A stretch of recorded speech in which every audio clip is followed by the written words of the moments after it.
Oke, selamat pagi semuanya. Karena udah pukul 10 lebih 1 menit, kita mulai saja untuk tutorial pada hari ini ya. Seperti biasa untuk absensinya atau presensinya bisa kalian lakukan di kolom chat dengan mencantumkan nama serta NIM kalian. Nah, sekarang kita langsung saja masuk ke pembahasannya. Jadi untuk tutorial pada hari ini kita akan melanjutkan pembahasan dari minggu sebelumnya. Kalau minggu sebelumnya kita terakhir tentang yang bab 2 bagian 1 ya, terakhir tentang turunan trigonometri. Sekarang kita akan masuk ke soal tutorial bagian 2 yang bab 2-nya. Di mana yang pertama dibahas ini adalah aturan rantai di sini. Nah, untuk aturan rantai sendiri, dia itu akan kita gunakan untuk mencari suatu turunan dari fungsi komposisi di sini. Nah, setelah sebelumnya ada aturan perkalian pembagian, sekarang ada yang namanya aturan rantai. Nah, untuk aturan rantai sendiri punya secara umumnya bagaimana sih? Dia ada f ok aksen. Ini kan fungsi komposisi kalau disuruh diturunkan, itu akan sama dengan f aksen gx dikali dengan g aksen x. Sebenarnya sama kayak SMA dulu, turunan luar dikali turunan yang di dalamnya di situ. Oke, sekarang kita masuk ke soalnya. Ada di nomor 24 kalau di soal tutorial mulainya dari nomor 24. Di sini diketahui ada nilai fx, f aksen x, gx, serta g aksen x. Untuk x sama dengan 0, 1, serta min 1. Ya udah di situ tinggal kita cari yang ditanyakan nih. Yang A dulu, dia ada g bundar f aksen 1. Kalau tadi kan f bundar g, kalau sekarang g bundar f. Berarti bagaimana? Ya tinggal menyesuaikan aja. Kita sesuaikan dengan yang tadi turunan luarnya dulu atau g-nya dulu yang kita turunkan. Di dalamnya ada f1 dikali dengan f aksen 1 atau turunan dalamnya. Nah, di sini kita tinggal masukkan tuh nilai-nilai yang diketahui dalam soalnya di situ. F1-nya ada nilainya min 1.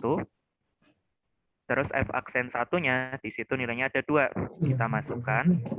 Nah, g aksen min 1-nya di situ ada untuk g aksen min 1 itu ada nilainya 3, berarti bisa kita masukkan tuh. Berarti ada 3 kali 2 hasilnya 6.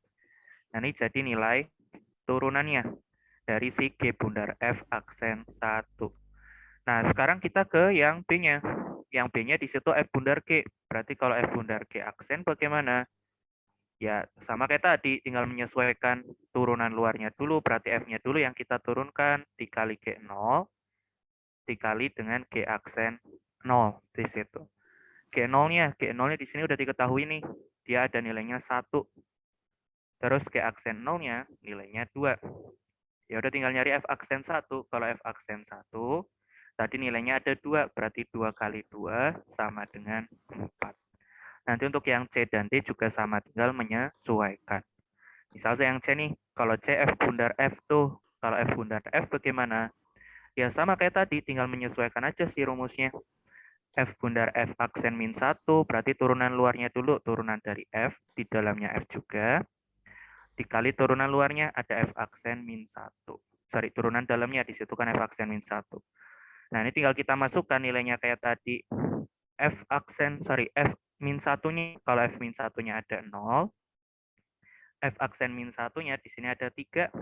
Nah, tinggal nyari F aksen 0. F aksen 0 nilainya 4 nih, berarti 4 kali 3 hasilnya 12. Nanti untuk yang D juga tinggal menyesuaikan. Hampir sama dengan yang C, tapi di situ pakainya G bundar G. Nah, di sini untuk aturan rantai bisa kita gunakan untuk mencari turunan-turunan dari suatu fungsi yang seperti di nomor 25 tuh. Dia ada suatu perpangkatan, tapi perpangkatannya bukan dari X doang, tapi berupa fungsi. Seperti yang A tuh. Yang dipangkatin 7 nggak cuma X, tapi ada 4X plus 5. Nah, ini kita pakai aturan rantai untuk mencari turunannya. Nah, berarti F aksennya apa tuh? Turunan luar dulu, artinya 7-nya turun ke depan. 4X plus 5-nya pangkatnya sisa 6. Dikali turunan dalamnya. 4X plus 5 diturunkan, jadinya 4 atau hasilnya 28 dikali 4X plus 5 pangkat 6. Untuk yang B juga sama tuh, karena ini kan sebenarnya sama saja dengan X kuadrat plus 5 pangkat setengah. Yang dipangkatin setengah itu nggak cuma X, tapi X kuadrat plus 5. Atau suatu fungsi yang lain. Nah, ini juga sama kayak tadi, turunan luarnya dulu, yang setengahnya kita turunkan ke depan, terus dia pangkatnya sisa min setengah. Dikali turunan dalamnya ada 2X nih. Setengah kali 2X hasilnya X. Nah, untuk yang pangkat min setengah itu kan sama saja dengan akar, tapi dia ada di bawah. Nah, ini jadi jawabannya. Nah, untuk yang C juga sama. Cuman untuk yang C harus hati-hati nih. Dia turunan aturan rantainya itu berlaku 2 kali di situ. Kenapa sampai 2 kali? Karena kita lihat tuh dari fungsinya itu kan sebenarnya sama saja dengan sin dari 2X plus 3-nya, pangkat 3-nya dia secara keseluruhan ya. Ini kan sesuatu yang sama dengan fungsi yang ada di soal. Artinya untuk mencari H aksennya, berarti 3-nya turun dulu. Yang di dalamnya tetap dulu. Nah, pangkatnya sisa 2. Nah, cuman turunan dalamnya di sini, dia harus pakai aturan rantai lagi. Karena yang disinkan itu nggak cuma X doang, tapi dia ada 2X plus 3. Ya udah turunan sinnya dulu. Jadinya cos 2X plus 3-nya tetap dulu, baru dikali turunan dalamnya lagi. 2X plus 3 diturunkan, jadinya 2. Atau jadinya 6 sin kuadrat 2X plus 3 dikali cos 2X plus 3.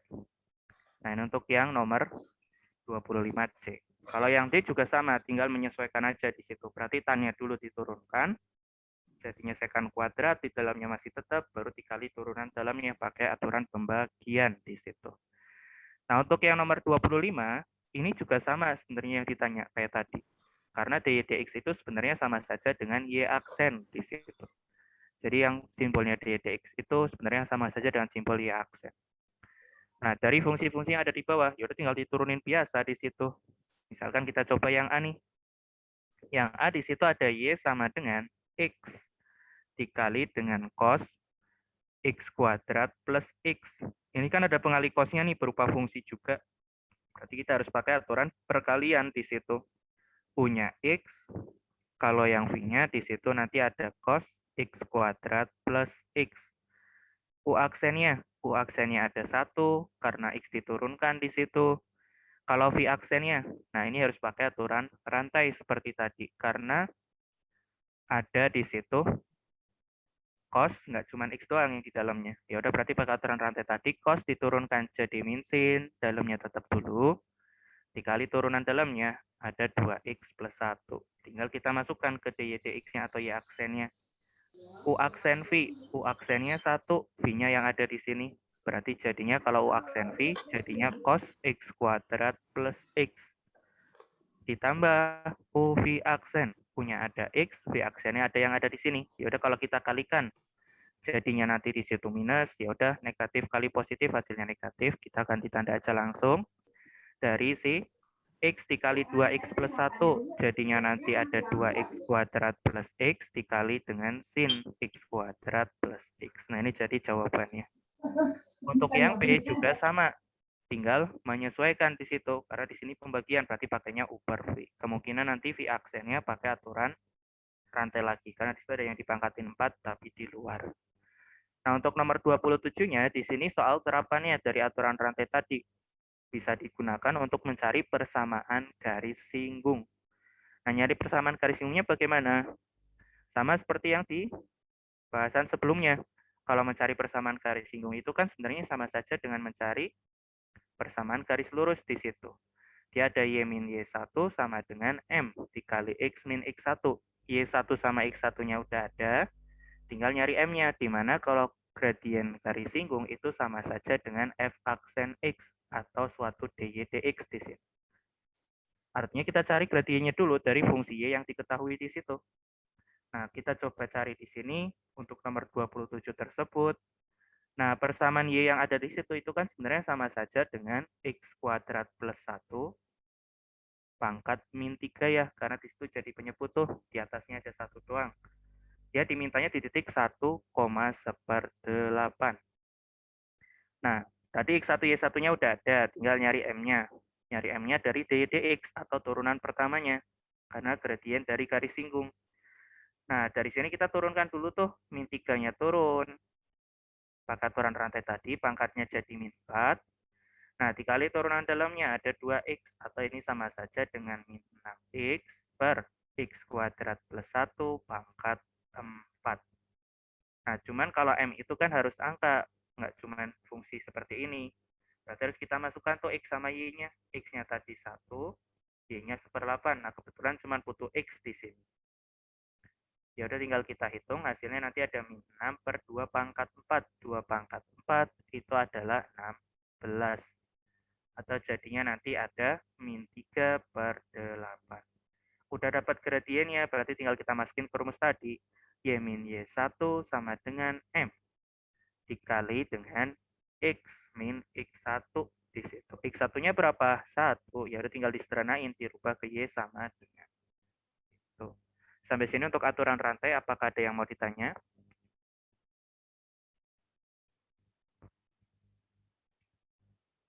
Nggak ada. Oke, sekarang kita masuk ke turunan tingkat tinggi. Nah, untuk turunan tingkat tinggi itu akan masuk ke turunan kedua, ketiga, dan seterusnya. Sebenarnya cara mencarinya sih gampang, cuman harus beberapa kali. Karena untuk turunan kedua ya berarti 2 kali.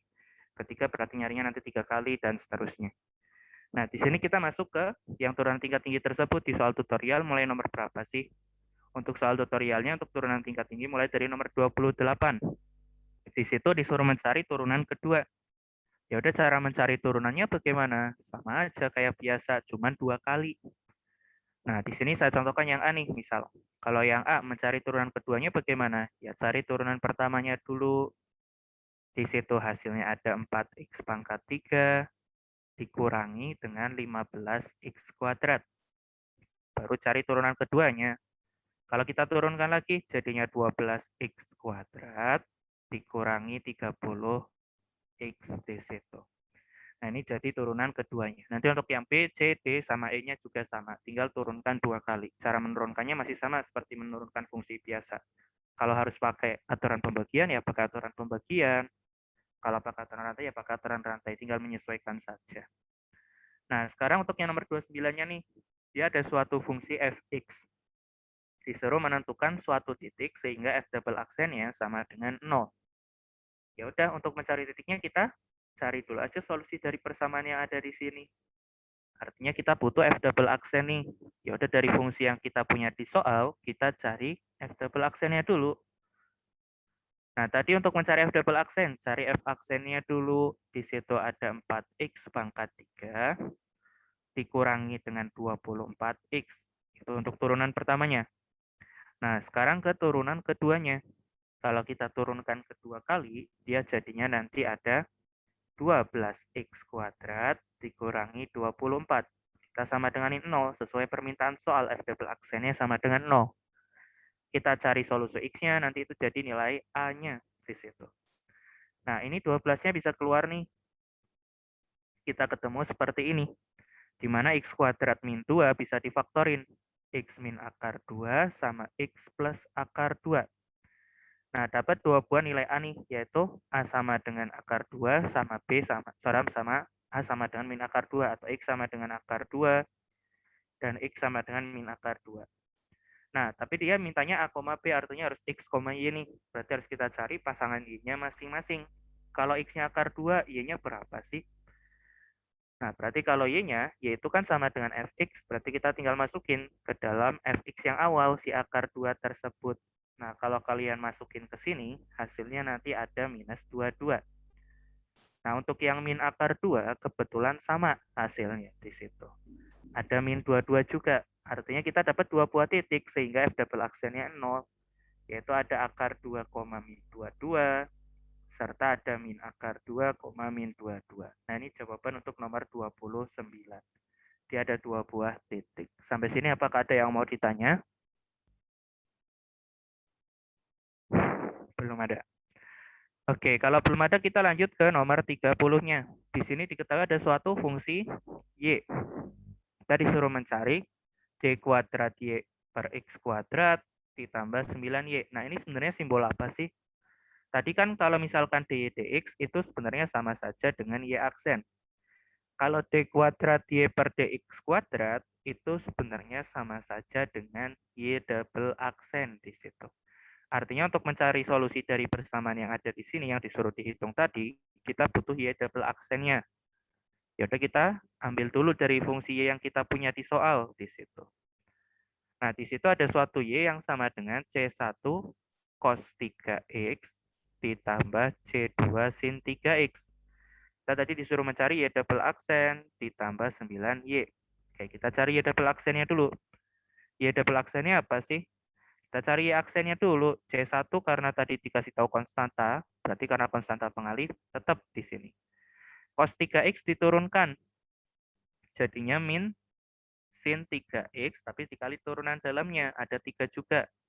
Yaudah yang minus sama 3-nya saya taruh di depan. Di sini jadi nanti ada sin 3X-nya.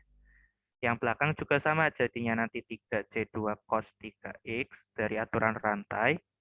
Terus kalau Y double aksennya, dia nanti akan menjadi min 9C1 cos 3X min 9C2 sin 3X. Nah, tinggal kita masukkan karena udah dapat Y double aksennya. Kita masukkan ke sini. Nah, di situ ditambah dengan 9Y. Berarti kalau 9Y, si 9-nya kita kalikan ke dalam fungsi Y yang kita punya. Berarti jadinya 9C1 cos 3X ditambah dengan 9C2 sin 3X. Nah, ternyata di situ saling menghabiskan semua nih. Karena plus sama minus dari fungsi yang sama. Ya udah berarti hasil persamaan yang dicari tadi sama dengan 0. Nah, sekarang ke yang 31. Untuk 31 di situ ada fungsi lagi. Kita disuruh mencari A, B, C, D-nya dari yang diketahui. Di situ ada F0, F aksen 0, F double aksen 0, sama F triple aksen 0. Ya udah karena yang diketahui sampai F triple aksen, ya udah kita cari F triple aksennya dulu di sini untuk mencari A, B, C, D yang ada dalam soal. Nah, di situ ada suatu fx-nya yang sama dengan ax pangkat 3 ditambah bx kuadrat ditambah cx ditambah d. Kita cari f triple aksennya sesuai dengan yang diketahui tadi. Kita cari f aksennya dulu. Di sini ada 3ax kuadrat ditambah 2bx ditambah dengan c. Kalau f double aksennya, di sini ada 6ax ditambah 2b. Kalau f triple aksen 0-nya, f triple aksen x-nya, dia jadinya 6a. Nah, dia diketahui ini semua nih. Kita lihat dari yang diketahui ada F triple aksen 0 sama dengan 18. Kita pakai yang itu.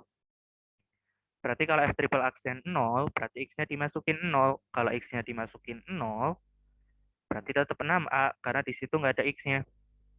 Nah, tadi sama dengannya 18, berarti A-nya akan ketemu 3. Nah, sekarang dari F double aksen 0-nya. Kalau X-nya dimasukin 0, berarti kan sisa 2B tuh. Sama dengannya berapa F double aksen 0-nya? Di situ ada min 8 dari soal. Artinya kita dapat tuh B-nya ada min 4. Nah, sekarang kalau F aksen 0-nya berarti sisa C doang. Karena di sini kalau dimasukin X-nya 0, jadinya 0 semua. Nah, F aksen 0-nya di sini diketahui 5.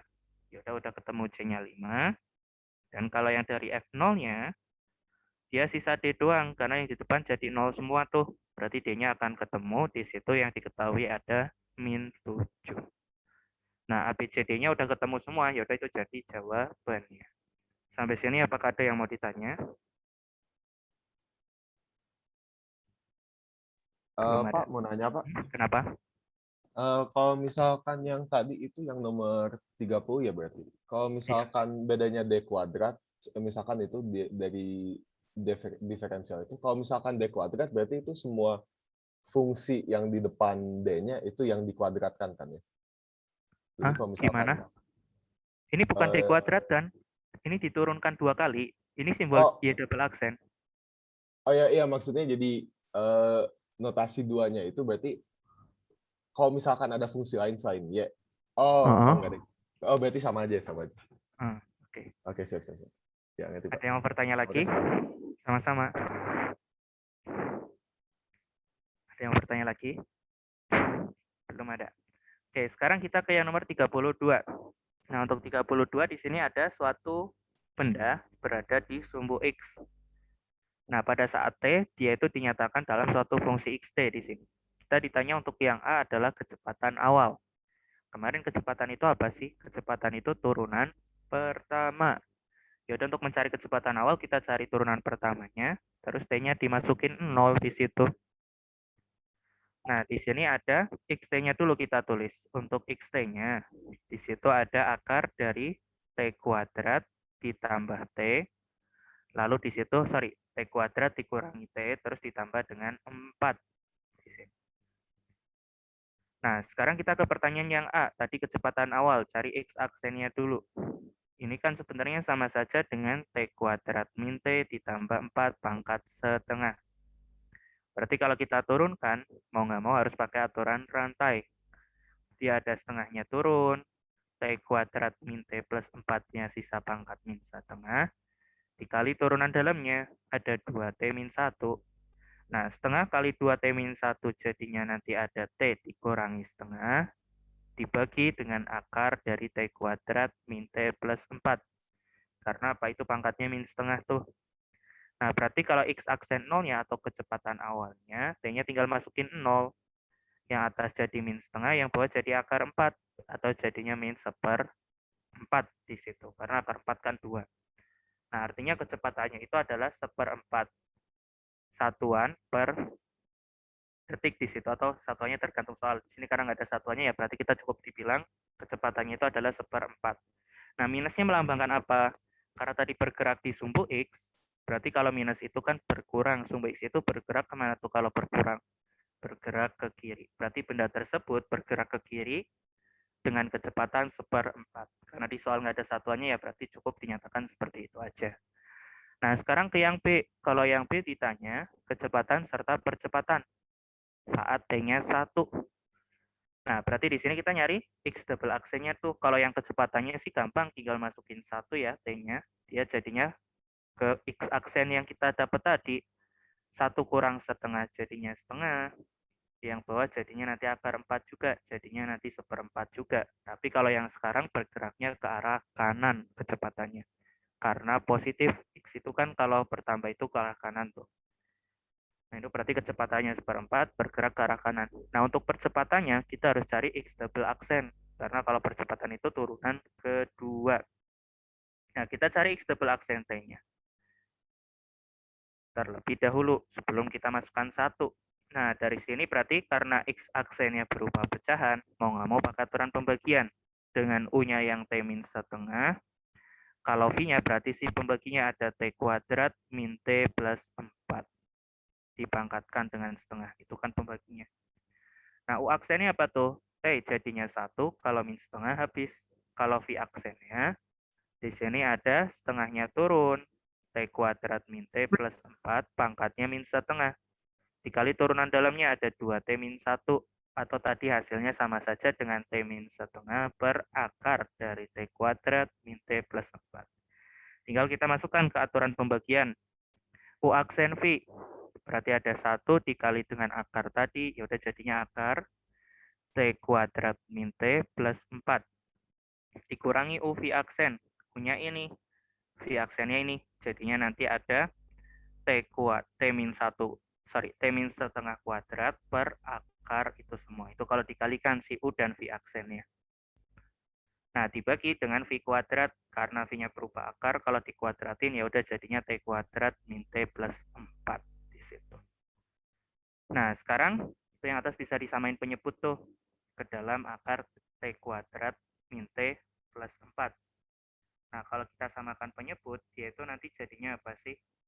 Yang depan jadinya udah nggak ada akarnya, karena kalau kita samakan penyebut kan berarti dikali dengan penyebut tadi ya, karena yang depan belum ada penyebut ya. Kalau yang belakang tetap, tapi bisa dijabarin tuh si kuadratnya. Dia nanti hasilnya akan seperti ini, yang bawahnya ada T kuadrat min T plus 4. Atau yang atas bisa disederhanain tuh ada yang saling menghabiskan, tinggal 4 kurang 1/4. Berarti jadinya nanti di situ ada si 15/4. Itu kalau kita samain penyebut. Ada 4 kurang 1/4. Nah, yang bawahnya, ini bisa kita gabungin nih. Jadinya nanti T kuadrat min T plus 4 pangkat 3/2. Karena kalau dibagi dengan ini semua, sama saja dikali dengan 1 per T kuadrat min T plus 4. Nah, ini X double aksennya. Baru kita cari X double aksen satunya. Kalau satunya dimasukin, yang atas seperti ini, yang bawah jadi 4 pangkat 3/2. 4 pangkat 3/2 berapa sih? 4 pangkat 3/2 di situ nanti hasilnya 8. Ya udah berarti jadinya 15/32. Nah, ini jadi percepatannya. Nah, sekarang kalau yang C. Kalau yang C di situ ada kecepatan partikel kapan bergerak ke arah kiri. tadi ke arah kiri itu kalau X aksennya negatif kan ya. Karena kalau X aksennya negatif berarti dia mundur atau berkurang. Kalau X berkurang itu berarti kan ke arah kiri tadi. Ya udah berarti kita cari yang X aksen T yang kurang dari 0 biar negatif. Ya udah X aksen T-nya kan tadi udah ada tuh persamaannya. Ada T min setengah per akar T kuadrat min T plus 4. Kita mau menyelesaikan pertidaksamaan. Nah ini kebetulan udah di satu ruas dan udah menjadi pecahan yang paling sederhana. Sesuai dengan yang teorema dari bab 0. Nah, kalau kita udah ketemu pecahan yang paling sederhana dan udah dalam satu ruas, caranya bagaimana kemarin yang di bab 0? Cari pembuat 0 pembilang dan penyebutnya. Dari pembilangnya ada setengah, pembatas bawahnya yang jelas 0 ya, karena waktu nggak boleh negatif. Nah, terus di situ untuk pembuat 0 yang bawah, dia nggak ada. Karena kalau kalian cari determinannya, dia determinannya negatif. Di mana fungsinya di situ nanti definite positif si x kuadrat, si t kuadrat ini definite positif, artinya dia selalu positif di atas 0 terus. Nah, artinya pembuat nolnya cuma satu buah nih dari pembilangnya. Tinggal kita cek di mana dia negatif. Kalau kita ambil satu, misal, kita masukin ke sini. Dia hasilnya akan positif. Sedangkan kalau dimasukin seperempat, jadinya akan negatif. Artinya, si partikel tersebut akan berjalan ke kiri jika T-nya di situ ada di antara 0 sampai di situ nanti setengah. Itu jawabannya. Kalau yang D, dia diminta kapan partikel tersebut berhenti sesaat. Berarti kalau berhenti sesaat kan kecepatannya 0. Atau X aksennya kita sama dengan 0. X aksennya tadi udah ada. Nah, suatu pecahan itu akan sama dengan 0 kalau apa sih? Kalau yang pembilangnya 0. Berarti ketika T min setengahnya sama dengan 0, berarti T-nya sama dengan setengah. Nah, berarti pada saat T-nya sama dengan setengah, partikelnya itu berhenti sesaat. Karena tadi kecepatannya 0. Kalau yang E, dia ditanyanya percepatannya nih, apakah pernah sama dengan 0? Ya udah kita sama denganin aja. Nah, X double aksennya tadi apa? Udah kita hitung nih, hasilnya yang ini. Dia ada 15/4 dibagi dengan T kuadrat min T plus 4 pangkat 3/2. Ini mungkin nggak sama dengan 0. Tadi kan suatu pecahan itu akan sama dengan 0 kalau pembilangnya 0 ya. Nah, masalahnya pembilangnya nggak ada T-nya nih, pasti 15/4 terus di situ. 15/4 kan nggak sama dengan 0, berarti nggak mungkin di sini. Berarti jawabannya di situ, apakah percepatannya pernah sama dengan 0? Jawabannya nanti tidak pernah. Karena dari pembilangnya nggak mungkin sama dengan 0, dia selalu 15/4 terus. Tuh. Sampai sini apakah ada yang mau ditanya? Belum ada. Oke, kalau belum ada kita masuk ke turunan implisit. Kapan kita perlu mencari turunan dengan turunan implisit? Kalau misalkan fungsinya nggak bisa dirubah ke Y sama dengan suatu fx. Kalau dari tadi di sini, kalau ada fungsi Y sama dengan, dia bentuknya selalu sama dengannya suatu fungsi X nih. Ini kan fungsinya udah X semua nih. Nah, tapi untuk yang di soal-soal nomor 33, di sini itu nggak bisa dirubah ke Y sama dengan suatu fungsi fx tuh. Karena apa? Contoh aja yang A tuh. Kalau dirubah ke Y sama dengan, nanti plus minus akar. Fungsinya ada 2 buah. Nyari turunannya susah. Nah, karena dia susah dibuat ke Y sama dengan suatu fx, makanya di sini kita perlu mencari turunannya dengan turunan implisit. Cara mencarinya bagaimana? Kita lihat dari yang ditujunya. Ini kan pertanyaannya adalah dy dx, berarti turunan terhadap x. Selalu lihat dari si penyebutnya di situ. Berarti kalau ditanyanya turunan terhadap x, di situ ya tinggal kita turunkan aja terhadap x semua di kedua ruasnya. Misal nomor 33A nih, dia tadi fungsinya ada y kuadrat sama dengan 3x min 2. Kita turunkan terhadap x di kedua ruas karena tadi yang ditanya dy dx. Nah, berarti kalau kita turunkan terhadap x bagaimana sih? Yang kanan gampang tuh, 3x diturunkan terhadap x jadinya nanti 3. Kalau yang min 2 jadinya 0 karena konstanta. Nah, yang agak berbeda di y kuadrat nih. Dia ada y kuadrat tapi turunannya terhadap x. Bagaimana dong di sini? Y kuadrat diturunin jadi 2y, kan terus dikali turunan dalam ya. Di situ ada y diturunin terhadap x. Kalau y diturunin terhadap x jadinya dy dx atau y aksen di situ. Nah, artinya kalau ditanya dy dx, berarti di situ nanti ada 3/2y. Istilahnya di situ kalau variabelnya nggak sesuai, ya berarti dikali dengan dy dx di situ, karena y terhadap x. Tapi kalau x biasa diturunin terhadap x, seperti di ruas kanan, dia langsung seperti biasa. Nah, begitu pula untuk yang B nih. Di situ ada x min 2 kuadrat ditambah dengan y kuadrat sama dengan 1. Sama yang ditanya dy dx, ya udah saya turunin aja terhadap x semua di situ. Baik ruas kiri maupun ruas kanannya. Nah, sama kayak tadi, ruas kanannya gampang tuh, karena 1 diturunkan terhadap X, ya jadinya 0, karena konstanta. Nah, yang depan kita pelan-pelan nih, dari yang depan dulu.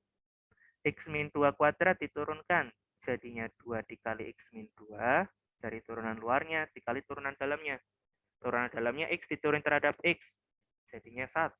Kalau yang min 2 habis, berarti cukup seperti ini.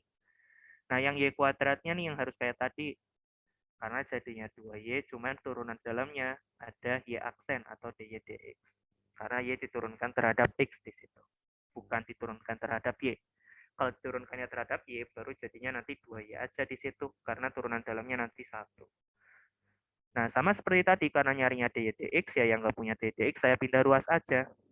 Jadinya minus dari 2 dikali x min 2, berarti dia nanti dy dx-nya akan sama dengan seperti ini. Nah, ini jawabannya. Nah, untuk yang C dia satu tipe sama yang B. Saya lanjut aja ke yang D dulu. Nah, untuk yang D di situ ada y pangkat 4 ditambah x kuadrat min 2x plus 1 sama dengan y pangkat 2. Nah, sama kayak tadi yang ditanya dy dx, ya udah di situ tinggal kita turunkan terhadap x di kedua ruasnya. Nah, kalau kita turunkan terhadap x, sama kayak tadi yang ruas kirinya. Kita pelan-pelan nih, dari y pangkat 4, berarti jadinya 4y pangkat 3, tapi turunan dalamnya ada dy dx atau y aksen. Kalau yang belakang, x kuadrat diturunkan terhadap x, ya jadinya 2x biasa. Kalau yang 2x jadinya 2. Nah, kalau yang satu habis, kalau ruas kanannya, jadinya 2y dy dx. Nah, untuk yang sekarang, dy dx-nya ada 2 buah nih, nggak kayak tadi yang cuma 1 buah. Kalau ada 2 buah seperti ini, kita kumpulkan dulu ke satu ruas yang punya dy dx. Misal ke ruas kiri nih. Nah, yang nggak punya dy dx, kita pindah ke ruas yang lain. Berarti yang 2x min 2-nya, kita pindah ke ruas kanan. Nah, karena udah sama-sama punya dy dx di ruas kiri, berarti bisa kita keluarkan. Kita dapatnya seperti ini. Nah, dari sini nanti dy dx-nya apa tuh? Berarti jadinya nanti ada min 2x plus 2 dibagi dengan 4y pangkat 3 min 2y. Nanti untuk yang E juga sama. Tapi yang perlu diperhatikan di yang E, nanti ada aturan perkalian juga di sini. Dia ada x kuadrat ditambah dengan y dikali dengan y min 1 kuadrat, dia sama dengan 0. Ya udah di sini kita turunkan tuh terhadap x di kedua ruasnya. Yang di kiri diturunkan terhadap x, yang di kanan juga sama. Kalau yang di kiri, x kuadratnya dulu. Jadinya 2x, karena tadi diturunkan terhadap x biasa. Nah, kalau yang belakang nih harus hati-hati. Dia harus pakai aturan perkalian. Karena di situ ada fungsi y dikali y min 1 kuadrat. Berarti kita harus pakai aturan perkalian karena dua buah fungsi berbeda di situ. U-nya yang y, V-nya yang y min 1 kuadrat. Nah, berarti U aksennya apa tuh? Y diturunin jadi 1, cuman ada pengalinya dy dx. Karena y pangkat 1 itu kan di dalamnya ada y-nya, diturunkan jadi y aksen. Nah, kalau V aksennya, 2-nya turun dulu, pangkatnya sisa 1 dikali turunan dalamnya. Y min 1 diturunkan, kalau y-nya dulu jadinya dy dx, kalau yang satunya habis. Jadi tinggal kita masukkan U aksen V. Dia dapatnya seperti ini. Ditambah U V aksen. Jadinya 2y dikali y min 1 dy dx. Kalau yang ruas kanannya, karena 0 itu konstanta, diturunkan jadi 0 juga. Nah, yang punya dy dx udah kumpul semua nih di ruas kiri. Berarti tinggal kita keluarkan. Ada dua buah suku yang punya dy dx. Nah, terus yang nggak punya dy dx dipindah ruas ke suku yang lain atau ke ruas yang lain seperti tadi. Berarti yang 2x-nya kita pindah. Artinya dy dx-nya akan menjadi min 2x per y min 1 kuadrat ditambah 2y kali y min 1. Ini jadi jawabannya. Sampai sini untuk turunan implisit, apakah ada yang mau ditanya?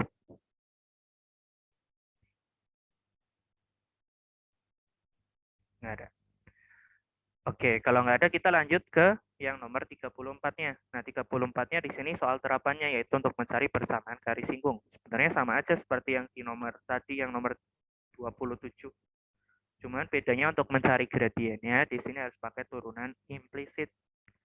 Karena apa? Karena di situ bentuk persamaannya bukan dalam bentuk Y sama dengan. Berarti mau nggak mau harus pakai turunan implisit. Misalkan kita coba yang A nih, untuk mencari si garis singgungnya. Nah, untuk 34A, di situ ada soalnya berupa ada akar Y, terus di situ ada ditambah dengan XY kuadrat, lalu di situ ada sama dengan 5. Kita pengen di titik 4,1. Oke, ini kan jadi X1 Y1-nya, yang belum ada apa? Gradiennya, dimana kalau misalkan gradien garis singgung, M-nya itu apa tadi? Sama saja dengan dy dx. Dan yang perlu kalian ingat, ini cuma untuk garis singgung ya. Kalau misalkan ditanya bukan garis singgung, berarti gradiennya belum tentu dy dx. Misal yang ditanya garis normal. Kalau garis normal itu garis yang tegak lurus dengan garis singgung. Berarti kalau M-nya itu apa sih kalau garis normal? Kalau garis normal, M-nya itu adalah minus dx dy. Nah, ini gradien garis normal. Jadi kalau di soal ditanyanya garis normal, untuk mencari gradiennya, kita carinya dx dy-nya atau turunan terhadap y-nya. Nanti dikali minus. Oke, kita cari gradiennya dulu tadi. Karena butuh dy dx, yaudah kita turunkan terhadap x di kedua ruasnya. Itu ada y pangkat setengah ditambah xy kuadrat, kita turunkan terhadap x, yang ruas kanannya juga sama. Y pangkat setengah diturunkan terhadap x, setengahnya turun, y-nya sisa pangkat min setengah, turunan dalamnya ada y aksen atau dy dx, karena turunannya terhadap x di sini. Kalau yang belakang, mau nggak mau harus pakai aturan perkalian juga, karena perkalian dua buah fungsi berbeda tuh, ada x, ada y kuadrat. Kalau U aksennya, karena x diturunkan terhadap x, hasilnya 1. Tapi kalau V aksennya jadinya 2y dy dx, karena tadi turunannya terhadap x. U aksen V jadinya y kuadrat ditambah U V aksen. Kalau U V aksennya 2xy dy dx. Nah, kalau yang 5 diturunkan jadinya 0 karena konstan H. Sama kayak tadi, kebetulan yang dy dx sudah di ruas kiri semua nih, bisa kita kumpulkan. Ini sama saja dengan 1/2 akar Y.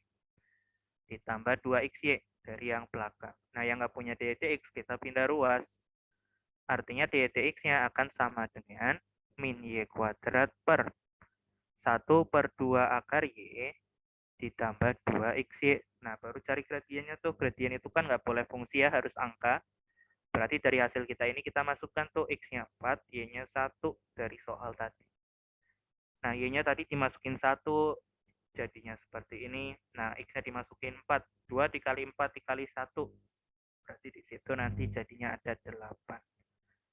Atau yang bawah kalau kita samain penyebut, kedua dia hasilnya 17, berarti di situ nanti ada min 2/17. Gradien udah ada, tinggal masukin ke persamaan mencari garis singgung. Y min Y1 sama dengan M dikali X min X1. Tinggal disederhanakan. Sampai sini apakah ada yang mau ditanya?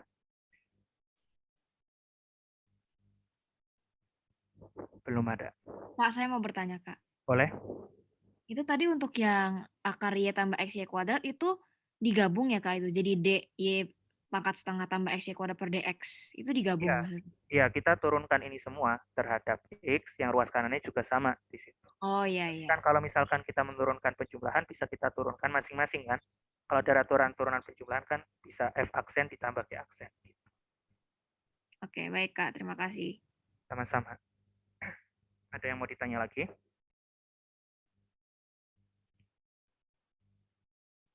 Belum ada. Oke, kalau belum ada kita lanjut ke nomor 35-nya. Nah, untuk nomor 35, di sini yang ditanya ada dua buah. Ada dy dx, ada dx dy. Nah, bedanya apa? Tadi lihat aja dari penyebutnya. Kalau dy dx berarti dia diturunkannya terhadap x. Kalau dx dy berarti diturunkannya terhadap y. Nah, kita mulai dari yang pertanyaan pertama dulu. Cari dy dx-nya dari fungsi yang diketahui di soal tersebut.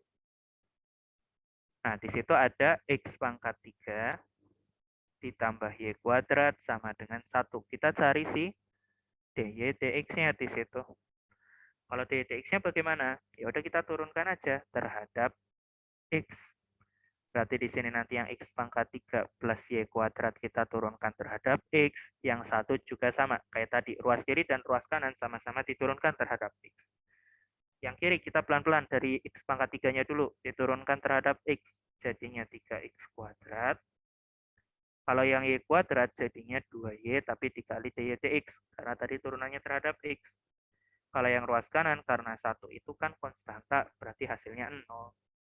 Ya udah dengan kayak tadi dipindah-pindah ruas, di situ nanti kita mendapatkan min 3x kuadrat per 2y. Nah, ini jadi si dy dx-nya. Nah, sekarang kalau yang dx dy. Kalau dx dy kan sekarang turunannya terhadap y tuh. Berarti sama kayak tadi, ruas kirinya kita turunkan terhadap y. Kalau ruas kanannya juga kita turunkan terhadap y juga. Nah, sekarang kalau x pangkat 3-nya diturunkan terhadap y bagaimana? Ya 3x kuadrat, cuman turunan dalamnya kan x, tapi diturunkan terhadap y. Berarti ada pengali dx dy-nya. Karena x diturunkan terhadap y tadi. Kalau yang y kuadrat, berarti jadinya cukup 2y aja, karena udah sesuai tuh y diturunkan terhadap y. Kalau ruas kanannya sih tetap 0, karena konstanta mau diturunin terhadap apapun ya 0.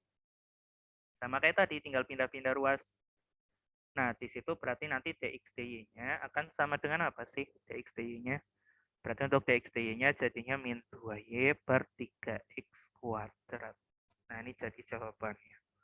Nah, sekarang ada pertanyaan lanjutannya nih. Tentukan semua titik P atau suatu titik P sehingga kurva tersebut garis singgungnya sejajar dengan sumbu Y. Kalau sejajar dengan sumbu X kan yang mendatar nih. Kemarin bagaimana? Gradiennya 0. Atau dy dx-nya sama dengan 0. Nah, tapi kalau sejajar dengan sumbu Y artinya kan dia berdiri. Kalau berdiri itu justru dx dy-nya yang sama dengan 0. Ya udah berarti kalau disuruh mencari yang sejajar dengan sumbu Y kita pakai aja persamaan yang ada di sini. Dx dy-nya dia sama dengan 0. Nah, berarti di sini kita lihat dx dy kita. Dx dy kita ada tadi min 2y per 3x kuadrat. Dia sama dengan 0 ketika kapan sih? Suatu pecahan akan sama dengan 0 ketika pemilangnya 0.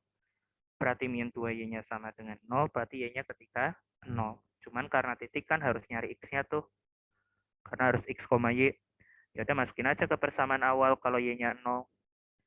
Ada x pangkat 3 sama dengan 1, berarti x-nya sama dengan 1. Berarti titiknya ada di 1,0. Di mana di situ nanti gradiennya sejajar dengan sumbu y. Sampai sini apakah ada yang mau ditanya? Belum ada. Oke, kalau misalkan yang nomor 36 disuruh mencarinya persamaan garis normal. Nah, itu yang kita singgung tadi ya.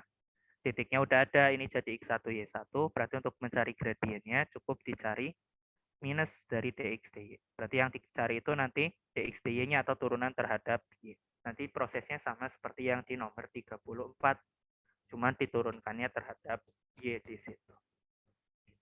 Nah, sekarang kita ke yang nomor 37-nya karena tadi masih satu tipe ya. Cuman beda diturunkannya aja terhadap y. Nah, untuk nomor 37 di sini ada suatu persamaan xy ditambah y kuadrat sama dengan 6. Dengan menggunakan turunan implisit, ini udah dikasih tahu soal, dia akan hasilnya yang A di situ. Atau di situ sebenarnya x dikali dy dx ditambah y ditambah 2y dy dx. Ini dari turunan implisit, hasilnya akan seperti ini. Ini sesuatu yang sama. Nah, kalau diturunin lagi, dia hasilnya seperti yang nomor B-nya. Ini kalau diturunin kedua kalinya. Nah, kita disuruh menyelesaikan persamaan A untuk menentukan y aksen. Ya udah untuk menentukan y aksen, kayak tadi aja yang punya y aksen dibiarin, yang nggak punya dipindah ruas di situ. Oke, kita lihat dari nomor 37A-nya tuh. Di situ ada suatu persamaan yang diketahui ada x y aksen ditambah y, terus ditambah dengan 2y y aksen sama dengan 0. Ya udah sama kayak tadi, yang punya y aksen kita kumpulkan, yang nggak punya Y aksen dipindah. Berarti yang ini kita pindah ruas. Berarti langsung ketemu tuh Y aksennya atau si DY DX-nya. Nah, ini jawaban untuk yang A. Pertanyaan yang B, lalu gunakan hasilnya untuk memperoleh Y double aksen dari persamaan B. Oke, untuk yang B di sini disuruh mencarinya Y double aksen. Ya udah, berarti prosesnya sama kayak tadi, cuman yang kita kumpulkan itu yang punya Y double aksen, jangan yang Y aksen. Nah, kita coba tulis dulu dari yang diketahui. Di situ ada XY double aksen, ditambah dengan Y aksen, ditambah dengan ada Y aksen, ditambah dengan di situ ada 2Y aksen kuadrat, terus ditambah dengan 2Y kali Y double aksen, sama dengan 0. Diketahui soal seperti ini. Nah, karena yang dicari sekarang Y double aksen, berarti yang kita kumpulkan yang punya Y double aksen. Ada 2 buah suku nih. Pengalinya ada X serta 2Y. Nah, sisanya yang nggak punya Y double aksen yang di sini kita pindah ruas. Y aksen tambah Y aksen, jadinya 2Y aksen. Berarti kalau kita pindah, jadinya 2 kali Y aksen minus. Kalau yang ini juga sama, jadinya minus 2Y aksen kuadrat. Ya udah, berarti kalau Y double aksennya, di situ nanti kita akan mendapatkan seperti ini. Nah, ini belum selesai ya, karena tadi udah dapat Y aksennya, berarti harus dimasukin. Karena tadi disuruh memanfaatkan hasil dari yang A. Y aksennya kita masukin. Nah, di situ jadinya 2 dikali min Y per X plus 2Y, dikurangi 2 kali min Y per X plus 2Y, dikuadratkan per X plus 2Y. Nah, ini jawaban akhirnya untuk Y double aksen dari fungsi yang diketahui di soal tadi. Yang ini. Sampai sini apakah ada yang mau ditanya?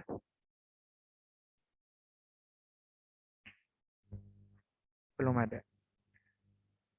Oke, kalau belum ada, kita lanjut ke subbab tentang laju yang berkaitan. Nah, untuk laju yang berkaitan nanti di sini akan berkaitan dengan turunan terhadap T. Karena laju itu kan sebenarnya ya turunan pertama kayak kecepatan, cuman terhadap waktu ya. Laju yang berkaitan. Nanti berkaitan dengan T terhadap T. Nah, di sini nanti kita akan pakai lagi yang turunan implisit dan lain-lain yang udah kita pelajari di sebelumnya. Dan untuk soal-soal laju berkaitan, nanti kebanyakan bentuknya soal cerita. Jadi cara pengerjaannya beda-beda, tergantung soal ceritanya di situ. Nah, untuk membiasakan pengerjaan soalnya, kalau bisa banyak-banyak latihan untuk yang di sini. Karena beda cerita, beda cara pengerjaan. Tapi yang jelas nanti turunannya selalu terhadap T untuk laju berkaitan. Nah, sekarang untuk contoh soalnya di nomor berapa aja sih? Ada nomor 38 sampai 43. Ini laju berkaitan semua. Nah, saya ambil beberapa sampel dari soal-soal yang ada di situ. Misal kita ke yang nomor 38 dulu. Yang pertama kita lakukan dalam mengerjakan soal laju berkaitan, kita selalu ilustrasikan dulu permasalahannya di situ. Dia ada sebuah tangga dengan panjangnya 3 meter bersandar pada dinding. Oke, kita coba ilustrasikan untuk nomor 38 tersebut. Misalkan ini ada dinding, ini ada tanahnya, ini ada tangganya. Nah, di sini nanti misalkan si panjang tangganya saya misalin sebagai P, terus jarak ujung atas tangga ke tanahnya saya misalin sebagai H, terus ujung bawah tangga ke dindingnya jaraknya misalkan saya misalin sebagai A. Nah, dia diketahui bahwa di situ panjang tangganya 3 meter. Berarti di sini diketahui ada P-nya sama dengan 3. Terus ujung bawah tangga didorong mendatar, mendekati dinding dengan laju 0,5.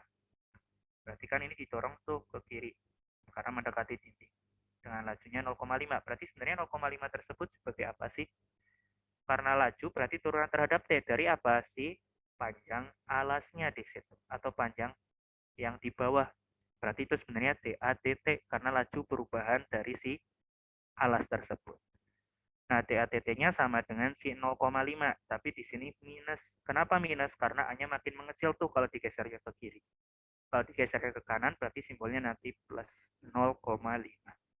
Jadi harus perhatikan juga dia mengecil atau membesar.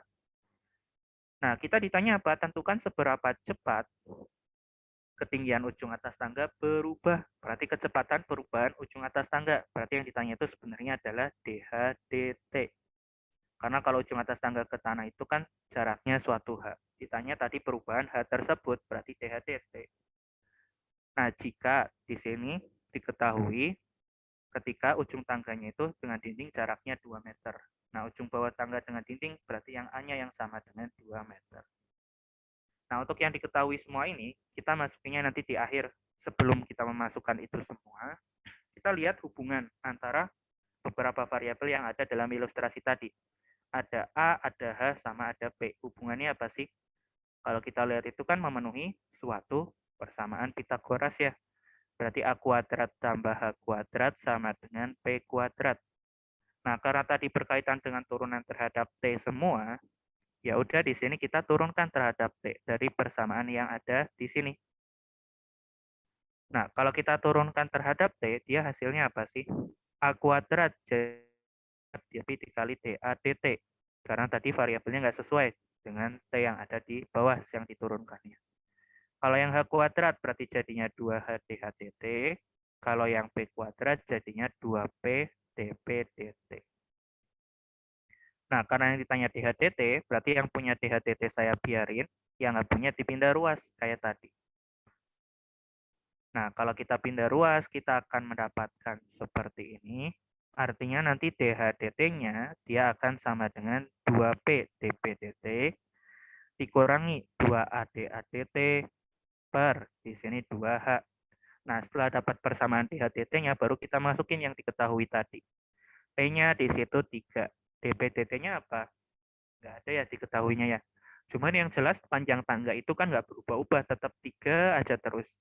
Yang berubah tadi naik turunnya di situ si H sama A-nya. Ya udah berarti karena dia nggak berubah, berarti dP dt-nya itu 0 karena nggak ada perubahan sama sekali. Ya udah kita masukin 0, A-nya kita masukin tadi diketahuinya 2, DA dt-nya ada min 0,5, 2H, H-nya juga belum diketahui. Yang jelas A-nya 2, P-nya 3. Berarti untuk mencari H-nya bagaimana? Lihat aja dari hubungan Pitagoras tadi. A-nya dimasukin 2, H-nya dicari, P-nya masukin 3. Berarti H kuadratnya sama dengan 5, berarti H-nya akar 5. Kita ambil yang positif karena ketinggian di situ nggak mungkin negatif. Nah, berarti kita masukinnya nanti akar 5. Tinggal dihitung aja yang atas jadinya. Nanti di situ ada 2, kalau yang bawah 2 akar 5. Ya berarti 1/5 akar 5. Nah, ini berarti kecepatan perubahan ujung atas tangga ke tanahnya. Kecepatan perubahan jaraknya. Gitu. Dan dia bertambah ya, sesuai logika tuh. Kalau misalkan kita geser ke kiri kan dia si ketinggiannya akan bertambah. Makanya di sini simbolnya positif, bukan negatif. Gitu. Sampai sini apakah ada yang mau ditanya untuk contoh pertama ini dulu?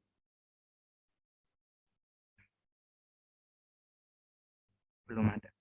Oke, sekarang yang kedua. Misal saya ambil yang nomor 40 deh di sini.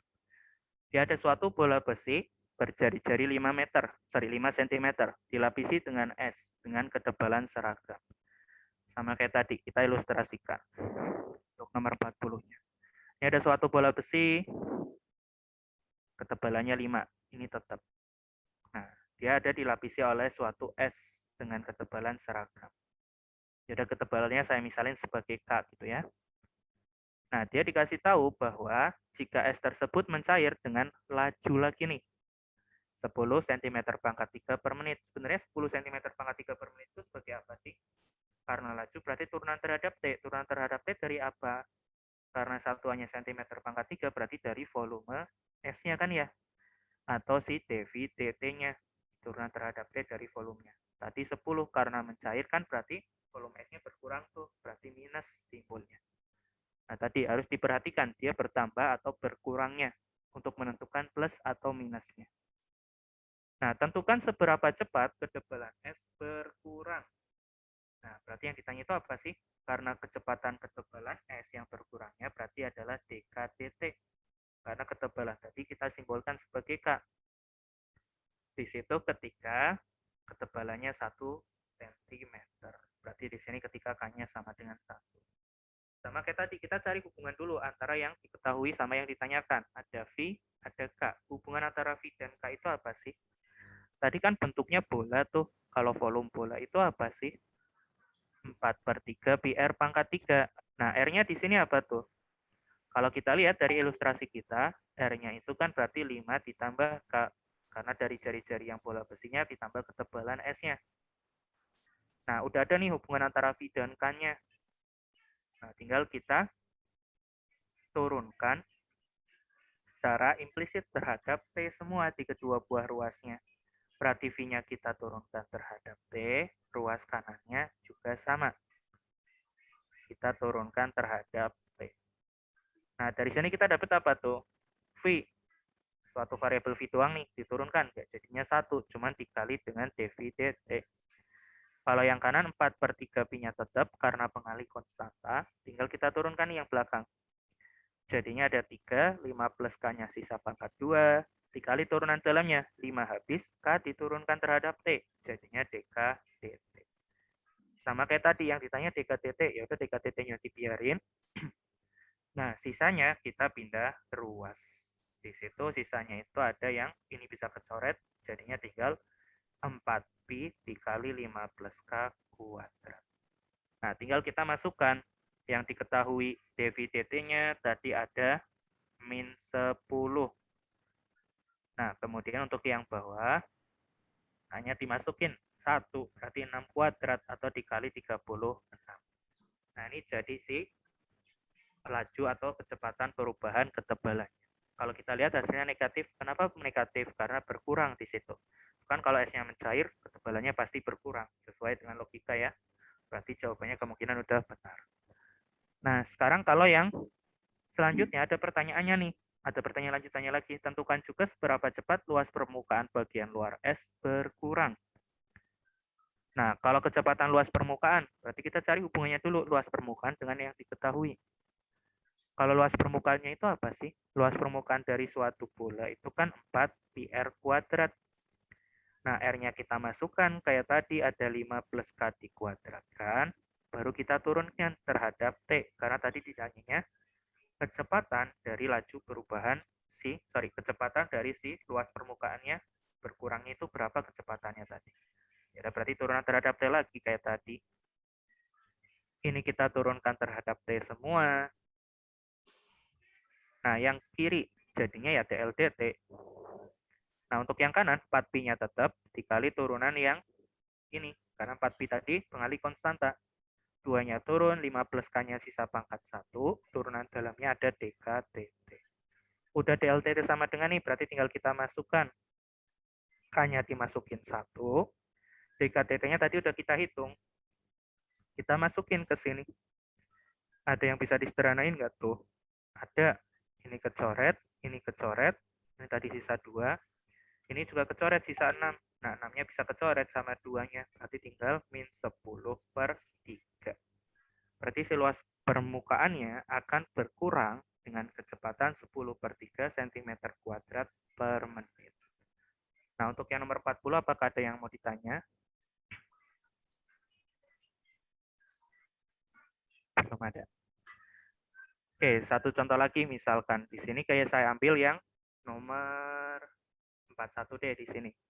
Yang nomor 41 di sini ada suatu partikel bergerak pada grafik Y sama dengan akar X pada kuadran pertama. Oke, kita coba ilustrasikan kayak tadi. Selalu ilustrasikan terlebih dahulu, biar nanti kita bisa mendapatkan hubungannya. Dia ada partikel bergerak pada grafik Y sama dengan akar X. Y sama dengan akar X, bentuk grafiknya kira-kira seperti ini. Ini partikelnya ada di sini, bergerak di grafik tersebut. Nah, terus dikasih tahu apa? Sehingga sedemikian hingga jaraknya terhadap sumbu Y bertambah 3 satuan. Nah, si 3 satuan itu karena bertambah berarti nanti pakainya positif ya. Itu sebagai apa sih? Jarak partikel ke sumbu Y itu bukan Y-nya ya. Karena apa? Kalau kita lihat jarak partikel ke sumbu Y berarti dari sini ke sini. Kalau dalam sistem koordinat kan ini sebenarnya panjang X-nya kan di sini. Artinya yang 3 tersebut itu sebenarnya adalah dx dt. Karena laju perubahan X-nya atau penambahan jarak dari sumbu Y ke partikelnya. Di situ. Jadi harus hati-hati nih kalau yang nomor 41. Jangan kebalik jadi dy dt meskipun jaraknya dari sumbu Y. Karena kalau kita ilustrasikan kan jarak sumbu Y ke partikel itu sebenarnya nilai X-nya. Nah, terus misalkan theta adalah suatu sudut yang dibentuk oleh sumbu X dan ruas garis yang menghubungkan 0,0 dengan partikel tersebut. Ini ada sumbu X, 0,0 ke partikel, berarti kira-kira seperti ini. Nah, ini ada tetanya, sudut yang dibentuk oleh keduanya. Oke. Kita disuruh menentukan d theta dt. Kita disuruh menentukan d theta dt. Dari di situ ketika jarak partikel tersebut terhadap sumbu X itu 2 satuan. Nah, jarak partikel ke sumbu X berarti sebenarnya nilai Y-nya ya. Berarti itu yang 2 satuan itu adalah nilai Y-nya. Oke, nah sekarang kita cari hubungan antara theta, X, serta Y-nya. Kira-kira hubungannya apa tuh? Kalau kita lihat di sini, ini kita bisa buat suatu segitiga nih dari theta tersebut. Ini si partikelnya di sini. Nah, jarak dari sini ke sini kan tadi sumbu Y-nya. Ini ada sumbu X-nya. Di mana Y tersebut karena partikelnya selalu di Y sama dengan akar X, berarti ini juga sama saja dengan akar X di situ. Nah, sekarang kita lihat hubungan antara Y, X, sama tetanya. Kalau kita lihat, karena itu segitiganya segitiga siku-siku, kita bisa pakai sifat tan kan ya. Tan theta itu apa? Depan per samping, atau Y per X. Atau jadinya akar X per X. Atau sama saja dengan 1 per akar X. Nah, udah punya hubungan nih. Hubungannya antara theta dan X adalah tan theta sama dengan 1 per akar X atau X pangkat min setengah. Nah, karena tadi turunan terhadap T, ya sama kayak tadi lagi. Kita turunkan aja terhadap T di kedua buah ruasnya. Kalau kita turunkan terhadap T, jadinya apa sih? Tan. Jadinya sekan kuadrat. Cuman turunan dalam ya, karena theta diturunkan terhadap T, berarti ada d theta dt. Kalau yang kanan, min setengahnya turun, X-nya pangkatnya sisa min 3 per 2, dikali dengan dx dt. Nah, artinya d theta dt-nya apa tuh yang ditanyakan tadi? Berarti d theta dt-nya nanti akan sama dengan min 1 per 2. X pangkat 3 per 2 kan sama saja karena minus berarti di bawah ya. Ada akar dari X pangkat 3. Di situ ada dx dt per, di sini nanti ada sekan kuadrat. Nah, berarti tinggal kita masukkan nih. X-nya berapa? Diketahuinya Y nih, bukan X-nya. Cuman tadi kan Y-nya sama dengan selalu akar X, karena tadi selalu dalam grafik Y sama dengan akar X. Nah, berarti kalau Y-nya sama dengan 2 sama dengan akar X, berarti X-nya nanti akan sama dengan 4. Ya udah tinggal kita masukin. 2 dikali 4 pangkat 3. 4 pangkat 3 itu 64, diakarin jadi 8. Dx dt-nya tadi 3 positif, karena tadi bertambah, semakin ke kanan kan ya, tadi dibilangnya.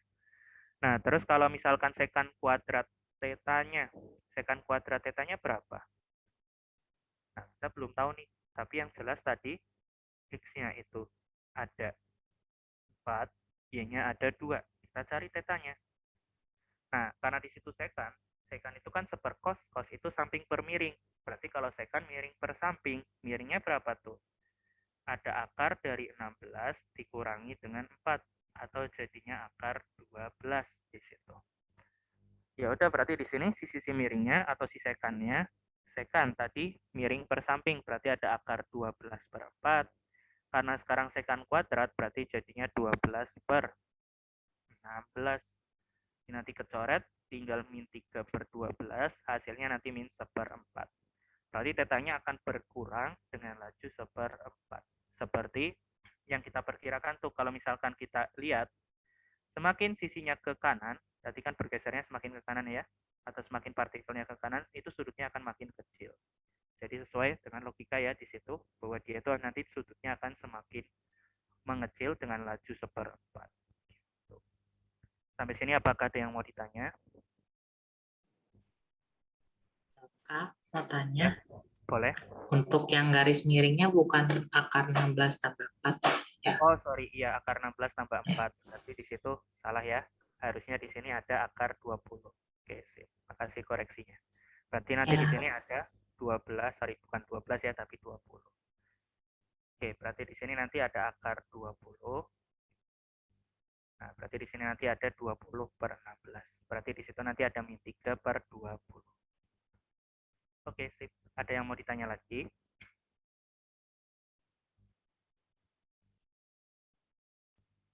Belum ada. Oke, kalau belum ada, Mungkin untuk yang pembahasan hari ini sampai di sini dulu, karena materi di kelas harusnya baru sampai laju yang berkaitan, belum sampai ke diferensial dan aproksimasi. Untuk yang diferensial dan aproksimasi atau soal-soal selanjutnya nanti kita bahas di minggu depan kalau ada tutorial. Nah, dari keseluruhan yang kita bahas hari ini, apakah ada yang mau ditanya?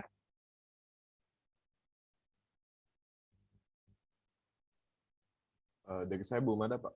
Belum ada. Oke, kalau belum ada mungkin untuk tutorial hari ini kita cukup sampai di sini. Yang belum absen seperti biasa ya, ke kolom chat, tulis NIM sama namanya.